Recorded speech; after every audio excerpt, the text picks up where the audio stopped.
9টা বাজে, but still আমার dinner হয়নি। দেবকে বললাম কি খাবে, ও বললো ইলিশ মাছ খাবে। ভালো করে ধুয়ে নিয়েছি, এবার এটাকে বানাবো।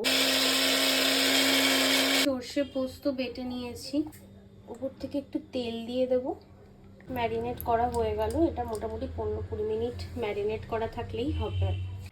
ইলিশ ভাপা করতে বেশ অনেকটাই তেল লাগে, তো আমি একটু বেশি করে তেল দিলাম, তারপর মাছটা দিলাম। আবারও ভালো মতন তেলের সাথে একটু মাখিয়ে নিতে হবে, নিয়ে উপর থেকে আবার একটু তেল দিতে হবে। এই যে এইভাবে কাঁচা লঙ্কা উপর থেকে দিয়ে দিলাম। ইন্ডাকশনটা চালিয়ে ঢাকা দিয়ে রাখো, আর সেরকম কিছু কাজ নেই। সাথে একটু কাঁকরোল ধুয়ে রেখেছি, কেটে পাতলা পাতলা করে। দেখি এটার বড়া বানাবো, বড়াটা খেতে বেশ ভালোই লাগে। এর মধ্যে দেবো চালের গুঁড়ো। আমার কাছে এই মুহূর্তে বেসনের গুঁড়ো অ্যাভেলেবেল নেই, সেজন্য ওটসের গুঁড়ো দিলাম অল্প।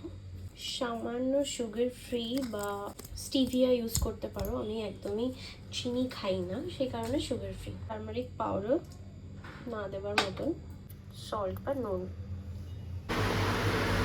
এই বড়াটা তোমরা পারলে বানিয়ে দেখো, অসম্ভব ভালো লাগে খেতে।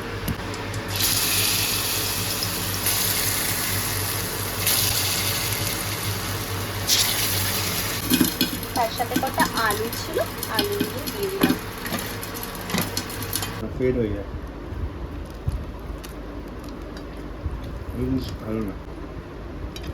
ফাইনালি রেডি আমার ইলিশ মাছ।